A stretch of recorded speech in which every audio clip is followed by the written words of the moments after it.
While it might not be as rugged as its patrol cousin sold overseas, our 2018 Nissan Armada tester makes up for it in creature comforts. Leather upholstery, heated and ventilated seats, heated steering wheel and a whole suite of driver assists, this platinum trim Armada combines the confidence of a Titan with much of the comfort of an Infiniti QX80. In addition to the standard equipment, our 4-wheel drive tester includes the second-row captain's chair package, $450, and carpeted floor and cargo mats, $310. In all, it rings up at $63,545, including destination charges. Senior Editor, Green, John Belts Snyder said, "The Armada is not really my cup of tea, and I wasn't going to drive it this week." On the ride into the office on Monday, though, the snow was coming down hard, and cars were in the ditch, on wreckers, some shiny side down.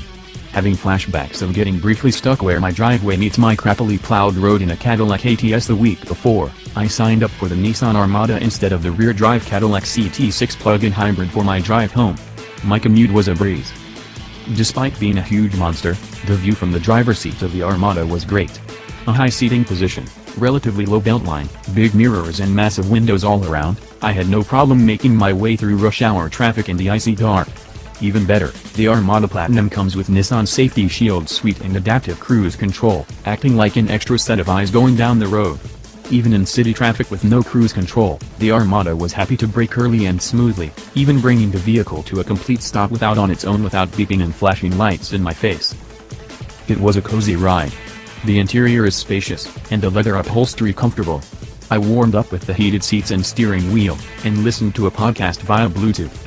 In addition to the smoothness of the adaptive cruise control, though there were 2 instances when I had to intervene when the Armada wasn't slowing down quickly enough, the ride was also surprisingly compliant. There was a little bit of road noise, but the sound of the V8 wasn't too intrusive either. Associate Editor Joel Stocksdale said, "Man, this thing is classic body-on-frame SUV through and through. Walking up to it is like approaching a Clydesdale, and I feared it wouldn't be as easy to maneuver. Fortunately, some of the traditional SUV characteristics actually make it fairly easy to thread through the city. As John mentioned, visibility is excellent. Even putting the seat as low as possible, you're still sitting up high, and you're looking through tall, upright glass all around. The corners are easy to spot, and the steering is very light, so you don't have to wrestle it in slow motion to drive it. It does take some flailing though when making sharp turns because of the steering's remarkably slow ratio. That plus the steering's lightness and lack of feel keep this truck from feeling even remotely quick and sporty.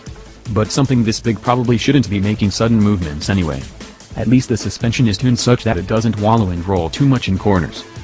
Speaking of the suspension, the Armada's ride is quite good. It absorbs bumps very well, and it's impressively quiet. Even the tires didn't transmit much sound over imperfections. You can still hear the V8 under the hood, though, and it's a sweet sounding thing. But it could probably use a bit more torque, or less weight to lug around. It tended to rev pretty high when brisk acceleration was requested, and the pace it returned wasn't actually that brisk. The transmission is sluggish to shift, but at least it's smooth.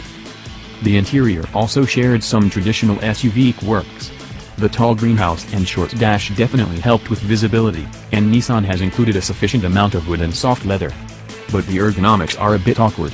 It's a bit of a stretch to the controls on the center stack, especially the touch screen, and any knobs closer to the passenger. Also, for some reason, the climate controls are way at the bottom, even below the CD player controls, which is inconvenient, especially when sitting so high up. I can't speak to the Armada's off-road abilities, but at least on road, it's a solid, unexceptional drive that's sure to be appreciated by SUV diehards. But for average buyers, a more modern, unibody, possibly car-based crossover may actually provide a better everyday experience.